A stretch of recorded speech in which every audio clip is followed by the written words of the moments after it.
passé. Ma collègue, malheureusement, Jessica, n'est pas encore arrivée. Elle est coincée dans les bouchons. Malheureusement, en venant de Saint-Étienne et même en s'étant levée très très tôt ce matin, c'était pas possible. Donc voilà, je suis la remplaçante. Je suis du coup de Digital League également. Moi, je suis en charge du coup de l'animation, donc de l'événementiel, sur les territoires Drôme-Ardèche et Isère. Donc voilà, donc notre challenge aujourd'hui, c'est 20 minutes pour parler du sens au travail avec du coup la RSE au travers en fait de cas d'usage d'entreprise, de nos entreprises adhérentes. Donc merci du coup à Sylvain Catebra qui est responsable de la communication au sein d'Alma Scope et du coup à Sylvain Lombard. Donc il va falloir que je fasse très attention pour vous pour que vous sachiez à quel Sylvain je m'adresse. Et du coup Sylvain Lombard qui est président et directeur technique chez IPGard. Donc un petit peu de contexte, la RSE, qu'est-ce que c'est? C'est un concept en fait qui désigne l'intégration volontaire par les entreprises de préoccupations sociales, environnementales, à leurs activités commerciales et à travers leurs relations avec leurs parties prenantes. Donc au travers de nos deux cas d'usage, on va plutôt se focaliser sur le pilier social. Donc déjà, bonjour Sylvain. Donc Alma... Bonjour. Bonjour à toutes Donc, et à tous. Alma est un éditeur de logiciels métiers et facilitateur numérique. Donc, est-ce que tu peux nous présenter ta structure en quelques mots avant de nous expliquer ce que c'est qu'une SCOP? Oui, tout à fait. Donc Alma a été créé il y a 44 ans maintenant par des chercheurs en mathématiques appliquées grenoblois. Et Alma s'est développé dans plusieurs secteurs de l'informatique. L'édition de logiciels industriels, qui est notre activité historique. Plus récemment, l'édition de logiciels pour la santé, mais aussi le développement d'applications dites collaboratives et les services autour de l'infrastructure. Donc aujourd'hui, Alma, on est 110 personnes en France, principalement ici sur Grenoble, mais si on intègre également nos filiales, en particulier à l'étranger, puisqu'on a une de nos activités très orientée à l'international, on est 180 dans le groupe Alma. Ouais. Alors, D'accord, super intéressant, merci. Du coup, est-ce que Alma a toujours eu le statut de SCOP? Alors, oui, on a expliqué un petit peu ce qu'est une SCOP. Effectivement, Alma a toujours été créée en SCOP dès le départ. C'était une volonté forte des fondateurs. Donc une SCOP, qu'est-ce que c'est? C'est une entreprise commerciale, mais qui est principalement, avant tout, qui fonctionne selon des principes démocratiques, puisque dans la SCOP appartient à ses salariés. Et ces salariés, en tant qu'associés, sociétaires de l'entreprise, partagent les décisions, notamment décident des grandes orientations de l'entreprise. Ils élisent leurs dirigeants et ils décident ensemble également du partage des bénéfices qui, dans la SCOP, a une double vocation. D'une part, privilégier les personnes qui travaillent dans l'entreprise, qui ont contribué à créer ces richesses, autrement dit les salariés, et également consolider les fonds propres de l'entreprise à travers ce qu'on appelle des réserves dites impartageables, qui est une spécificité des SCOP. Le but, c'est de pérenniser l'entreprise, de lui permettre d'investir et de faire face à l'avenir. Donc si on résume, en fait, la SCOP elle a deux vocations, c'est placer les personnes au centre et construire un bien commun. Alors, les SCOP fonctionnent pour autant pas, à de rares exceptions près, en autogestion, en tout cas en pure autogestion. Il y a des organes de direction qui pilotent l'entreprise, même si le management et la gouvernance est évidemment très horizontale. D'accord, ok, merci. Et du coup, quelles sont les valeurs fortes chez Alma qui participent du coup à donner du sens au travail pour les collaborateurs? Voilà. Alors déjà, j'ai évoqué le socle des principes coopératifs, c'est la gouvernance partagée. Et de là, effectivement, il en découle des valeurs fortes comme la solidarité, bien sûr, l'esprit d'initiative, l'esprit de responsabilité, la coopération comme principe qui régit les relations à la fois dans l'entreprise, mais aussi avec nos clients et nos partenaires. Et bien sûr, la place, le souci des personnes qui est fondamental, évidemment, à tous les sens du terme, quoi. Voilà. Alors. Oui, j'avais encore une question, mais tu peux terminer. Non, c'est bon, vas-y. Donc ma question c'était pour une entreprise en fait qui n'est pas une scope. Qu'est-ce qu'elle peut retenir en fait de l'expérience d'Alma pour favoriser en fait bah, le sens qu'elle peut donner pour ses salariés en fait au travail. Je pense pas mal de choses, hein. Les scopes n'ont pas le monopole du bien-être au travail, hein. Donc je dirais que première chose, c'est je viens d'en parler, c'est tout ce qui concerne finalement la place qu'on va donner aux personnes, la place qu'on va donner aux salariés, à travers le respect de l'individu, la confiance mutuelle, la liberté d'expression, la possibilité donc de s'exprimer, la transparence de l'information. Ça me paraît vraiment essentiel dans l'entreprise pour faire adhérer les gens et pas seulement sur des petites choses, c'est vraiment les impliquer. Et ça, ça peut se traduire par une forme de management, on va dire, participatif et bienveillant. Donc ça, je crois que c'est à la portée de pas mal de structures. En parallèle à ça, je parlerai aussi de tout ce qui va contribuer finalement à l'épanouissement des personnes, au fait de les faire grandir ou monter en compétences à travers bien sûr de la formation. Ça, c'est des choses effectivement essentielles à tous les niveaux, des tas de formations techniques, organisationnelles. Chez Alma, beaucoup de formations liées aussi aux pratiques coopératives. Ça, c'est en corollaire à ça également, je pense à tous les dispositifs qui permettent d'impliquer les personnes dans des projets,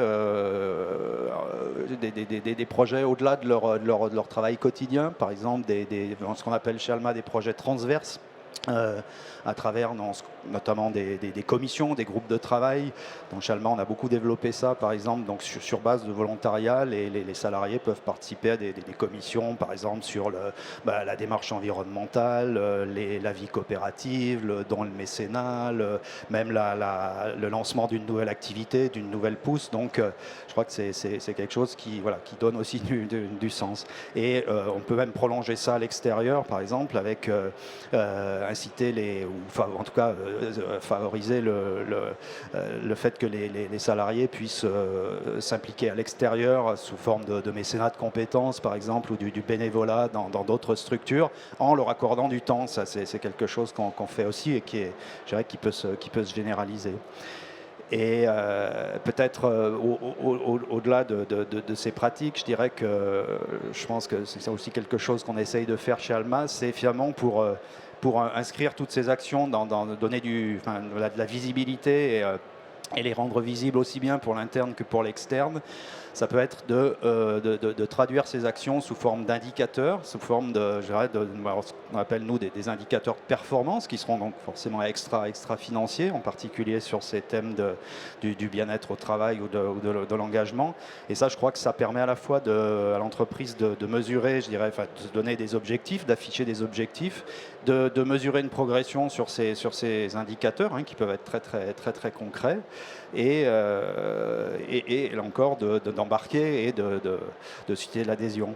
Je pense que toutes les études en fait montrent qu'il y a une forte attente des salariés vis-à-vis de leur entreprise sur les questions de RSE, hein, au sens large, pas seulement les questions sociales bien sûr, mais aussi environnementales. Et je crois que pouvoir justement afficher cette démarche en toute transparence et en toute humilité aussi, hein, il ne s'agit pas de dire qu'on fait forcément les choses de la meilleure façon. C'est vraiment une amélioration continue et je pense que c'est quelque chose d'assez vertueux. Et ça joue aussi bien sûr pour l'attractivité à l'extérieur, rendre l'entreprise intéressante pour des candidats à l'embauche, par exemple. D'accord, merci beaucoup en tout cas. Donc, je vous ai dit qu'on a du coup 2 adhérents de Digital League. Du coup, Alma est adhérent sur le territoire de Grenoble.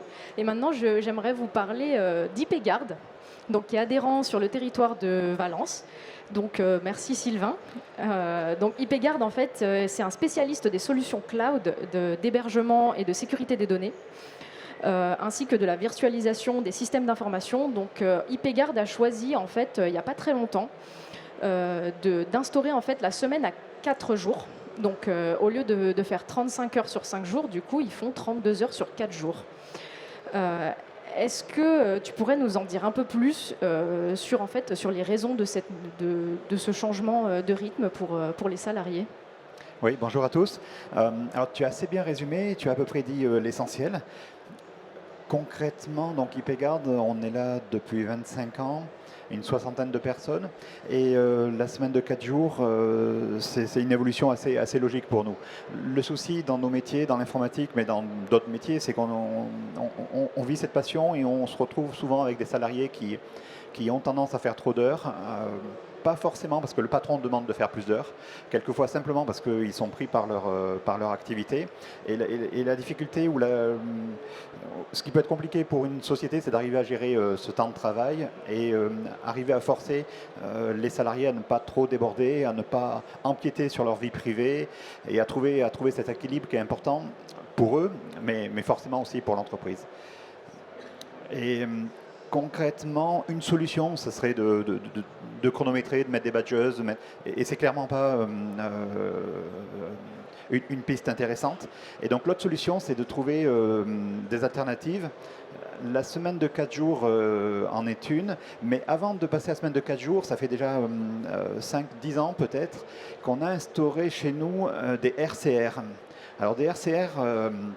en gros, c'est des repos compensateurs pour des heures supplémentaires qu'on pourrait faire, mais qu'on prend d'avance au cas où on fasse des heures supplémentaires. Vous voyez un petit peu le principe ? On a un peu du mal à l'expliquer. Et juridiquement, ça a été assez complexe à mettre au point. Et finalement, ça revenait à donner 2 jours de congés supplémentaires par mois. Donc, au-delà des 5 semaines classiques, bon, on avait 24-25 jours de plus par an. Bon, ça fonctionnait, mais l'idée, c'était vraiment d'entériner les choses, de marquer cette volonté de façon un peu plus forte avec la semaine de 4 jours. Donc on a des contrats à 35 heures. Faire 35 heures sur 4 jours, ça peut être compliqué, ça fait quand même des journées lourdes. Donc clairement, on passe sur 4 jours de 8 heures, donc 32 heures. Et donc on est sur la semaine de 4 jours, mais lorsqu'on en a discuté, lorsqu'on a évoqué ça avec le CSE, avec chacun d'entre nous, on s'est rendu compte que la semaine de 4 jours était par certains côtés régressif par rapport à ce qu'on avait l'habitude de vivre chez nous, et notamment ces 2 jours de RCR qui pouvaient être pris un petit peu à la volée, sous forme de demi-journée au fil de l'eau. La semaine de 4 jours, finalement, c'était presque une contrainte, pour certains, je ne dis pas pour tout le monde, mais pour certains. Et donc, finalement, on a dû assouplir la semaine de 4 jours pour autoriser la semaine de 4 jours et demi ou la semaine de 5 jours, mais toujours en restant à 32 heures. Voilà, parce que faire 4 jours de 8 heures, c'est assez facile. On peut réduire un peu la pause du déjeuner. Mais dans certains cas, des enfants en bas âge, en primaire, finalement, faire sa semaine sur 4 jours et demi, ça marche bien aussi. Voilà, et donc, on a quelques personnes sur la soixantaine qui restent sur 4 jours et demi par communauté. Voilà, et donc, on avance là-dessus. Oui, oui. Je ne suis pas sûr d'avoir répondu exactement à la question, mais... Si, c'était parfait, merci. Et du coup, en fait, comme tu l'as expliqué, la semaine se réduit, les journées se rallongent, etc. Et en fait, tu nous as expliqué un peu la mise en place, mais comment l'idée est arrivée et surtout, est-ce qu'il y a eu des défis particuliers juridiquement, comme tu l'as un peu effleuré, etc. Comment ça s'est passé ? Alors non, juridiquement, il suffit de faire travailler des personnes compétentes et tout est possible. Et c'est même plus simple de faire la semaine de 4 jours que notre ancien système où on avait des heures de récupération, d'heures supplémentaires qu'on ferait peut-être plus tard. Voilà, là c'était compliqué. Après, non, il faut discuter. Donc le CSE est forcément le bon intermédiaire. Il faut tester la solution avant de l'ancrer juridiquement dans les différents contrats et au sein de la société. Donc c'est important de prendre ce temps. C'est à ce moment-là qu'on s'est rendu compte que certains voulaient faire 4 jours et demi et pas 4 jours. Après, oui. Ok, ça marche. Et du coup, si jamais il y a une entreprise qui vient te voir et qui te dit bah, moi j'aimerais bien potentiellement le faire, mais je ne sais pas comment m'y prendre, quels sont les conseils que tu pourrais donner pour qu'une entreprise se lance comme toi? Ouais. Euh, et pour revenir un tout petit peu sur la question précédente, les écueils ou les dangers ou le risque, enfin, finalement, les salariés ont plus d'appréhension que ce que je pouvais avoir. J'ai de mon côté aucun doute sur l'intérêt, sur l'avantage, de passer la semaine de 4 jours. Et inversement, les salariés peuvent être un peu craintifs. On avait des questions du style mais si on fait plus un temps plein, est-ce qu'on aura notre retraite en temps et en heure ou est-ce que ça va encore prolonger voilà. Alors non, semaine de 4 jours, c'est un temps plein. Il y a pas de. Mais voilà, c'était des questions qui pouvaient ressortir. Ensuite, j'ai eu aussi des chefs de service qui pouvaient penser une organisation compliquée avec des plannings. Et donc les réticences venaient peut-être plus des chefs de service qui allaient avoir du mal à organiser tout ça. Alors aujourd'hui, on fait quand même du télétravail, on a des congés, donc on y arrive. Et la semaine de 4 jours, il faut juste mettre à jour des plannings. Et on n'est pas. Ça serait une différence si on avait vraiment de la production, si on était dans une usine, s'il y avait des postes clés dans une entreprise de service. Il y a beaucoup de choses qui peuvent s'arranger. Et quand on est 50-60, ça passe plutôt inaperçu. On est toujours en train de recruter, donc c'est assez difficile de savoir si on va recruter pour la semaine de 4 jours ou pas. Mais honnêtement, je ne pense pas que ça va nous forcer ou nous demander des ressources supplémentaires. On va juste être plus efficace, plus heureux et ça va bien se passer. Alors après, il y a des contraintes. L'équipe support qui a des contraintes horaires, voilà, c'est un peu plus complexe. Mais non, ça se passe bien. Ouais. Parfait. Et en faisant des recherches en fait justement sur la semaine de 4 jours, j'ai vu qu'il y avait des entreprises qui du coup, à l'inverse de toi, ont choisi de faire sur 4 jours, mais un 35 heures sur 4 jours. Qu'est-ce que tu en penses? Après, c'est toujours pareil. Est-ce qu'on est toujours efficace au travail? À 32 heures, on peut faire plus de travail que 35 heures, mais à 39 heures, on peut en faire moins que 35. Enfin, le problème, il est différent et c'est deux choses différentes. Il ne faut pas mélanger les sujets. Ouais. D'accord. Donc autant faire 32 heures efficace, heureux, et puis ensuite avoir du temps pour soi, avoir du temps pour s'engager dans des associations et avoir une vie en dehors de l'entreprise. Et on n'en a pas parlé, mais au niveau de la rémunération, comment est-ce que ça a évolué ou est-ce que ça n'a pas du tout évolué? Alors concrètement, il est assez difficile de baisser les salaires. Donc la semaine de 4 jours, on passe de 35 à 32 heures sans bouger les salaires. Oui. D'accord. Et donc au-delà du salaire qui ne baisse pas, on va gagner aussi, on va éviter des frais, on va éviter des trajets, même pour la garde des enfants, on gagne un jour. Enfin, donc tout le monde est gagnant. Oui. D'accord. Et est-ce que du coup ça pourrait inspirer Alma à passer en 4 jours? Oui, c'est très intéressant. Alors nous, on a commencé un peu à réfléchir à ça. Alors c'est vrai qu'on n'a pas tout à fait, on ne s'est pas engagé là-dedans. C'est vrai qu'on a une approche qui est plutôt finalement de laisser le choix aux personnes. Un peu dans leur approche du temps. On favorise autant que possible, au maximum le temps partiel choisi. Je crois que c'est près d'un quart d'ailleurs de nos effectifs qui sont en temps partiel choisis. Dans le prolongement, on va aussi favoriser évidemment le congé parental, etc. On est plutôt aujourd'hui sur une logique de concilier le choix des personnes, y compris d'ailleurs pour des périodes, par exemple prendre 3 mois pour aller faire de la rando, traverser la France ou construire sa maison. C'est des choses qu'on voit régulièrement, alors qui ne sont pas forcément simples à organiser dans l'équipe, mais en tout cas en accord avec le fonctionnement de l'équipe, on essaye de laisser beaucoup de latitude sur ces choses-là et finalement de s'arranger.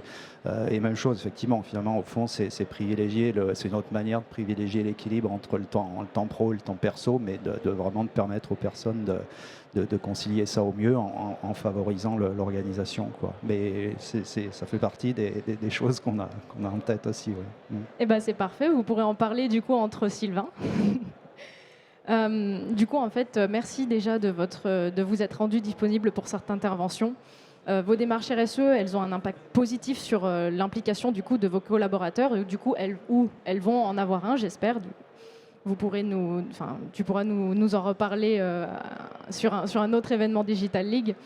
On a vu qu'elles vont favoriser un sentiment d'appartenance et qu'en plus de fédérer et fidéliser les collaborateurs, elles vont devenir des atouts en matière d'attractivité de l'entreprise, du coup pour le recrutement potentiel de nouveaux talents. Non, mais après, c'est évident que c'est aussi bon pour le marque employeur. Mais au-delà, je pense que c'est bon aussi pour la créativité ou pour générer des idées dans les entreprises. Le fait d'avoir plus de temps, ça permet de se libérer et de ne pas être dans le quotidien où les 4 jours on travaille, mais les 3 jours où on se repose, finalement, on pense aussi à l'entreprise. Et c'est là que les idées peuvent apparaître et que des solutions sont là, quoi. Oui, effectivement. Donc ça permet aussi de développer la créativité, de la pousser et puis de faire en sorte que les équipes reviennent plus motivées, avec plus d'envie et avec plus de projets. Clairement. D'accord. Et du coup, pour vous, si vous voulez vous lancer dans ces démarches, il y a quelques questions, je pense, préliminaires à se poser. Donc moi, j'en ai noté 3. Donc n'hésitez pas, si vous voulez en rajouter, pardon. Donc déjà, se poser la question des valeurs de l'entreprise. Est-ce que ça va correspondre à ce que vous faites, ce que vous voulez faire, où vous voulez aller notamment dans ces questions, il y a aussi quelle est la direction que va prendre l'entreprise. Donc, est-ce que vous êtes prêt à vous engager maintenant? Est-ce que c'est le moment et à vous impliquer en fait dans la démarche? Parce que c'est vraiment une démarche, comme le disait du coup Sylvain Lombard d'IPGard, qu'il faut expliquer aux salariés, où il faut vraiment avoir un temps privilégié pour leur expliquer ce qui va se passer, etc., pour parler de leurs craintes et puis les rassurer, ou alors, s'il y a des craintes, bien entendu, parce que ce n'est pas toujours le cas. Et aussi, est-ce que l'entreprise, du coup, est-ce que les salariés sont prêts à s'ouvrir au dialogue et du coup à s'adapter aux attentes en fait, des uns et des autres? Est-ce que vous voyez d'autres questions préliminaires à se poser? Non, pour ma part, je pense que c'est même assez simple. Et clairement, tout le monde est gagnant. Merci. Et du coup, après ces questions, on pose du coup un diagnostic initial et du coup, après, on pose du coup les objectifs de progrès qui sont pertinents et du coup réalistes. Donc, si vous devez retenir des mots-clés, je pense, moi j'en ai noté 4. Donc, première, transparence des décisions. Donc, il faut vraiment expliquer et se rendre disponible pour les salariés, pour toute question, toute interrogation, tout problème, etc. Il faut aussi des comportements éthiques, donc il faut vraiment que ce soit fait de bonne foi, je dirais. Et aussi, vous avez un devoir de rendre compte, donc toujours dans cet effort de communication aux salariés, etc., vraiment de les rassurer.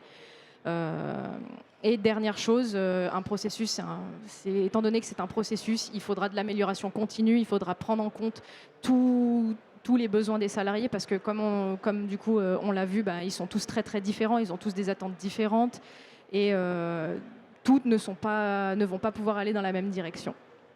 Voilà, je vous remercie et c'était tout pour moi. Merci. La suite au prochain rendez-vous. Oui, est-ce que vous avez des questions potentiellement?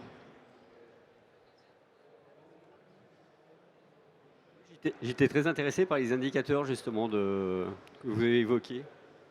Oui, pour en dire un petit peu plus, alors effectivement, l'idée c'est chez Allemand, et dans bien d'autres structures, on considère que la performance de l'entreprise, elle ne se limite pas à des notions purement économiques ou financières.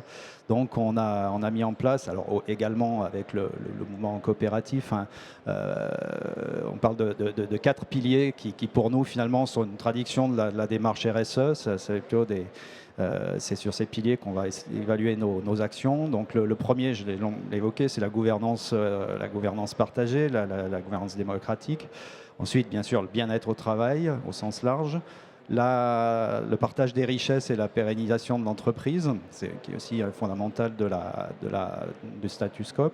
Et l'action de l'entreprise à l'extérieur en termes d'implication sociale, sociétale, territoriale et environnementale. Donc on a construit effectivement depuis 3 ans un certain nombre d'indicateurs, on en a une trentaine qu'on suit et qu'on calcule pour afficher à la fois ce qui traduit notre vision de l'entreprise et notre progression quelque part par rapport à ces différents indicateurs qui sont des choses très concrètes qu'on affiche sur notre site web par exemple. Et c'est vrai que c'est pour nous un processus plutôt vertueux.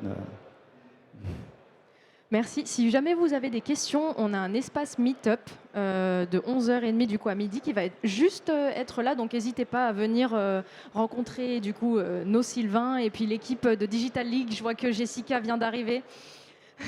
Salut. Du coup, je t'ai volé ton intervention. Et merci à tous d'avoir été là. Et puis j'espère qu'on vous aura inspiré. Et à très bientôt.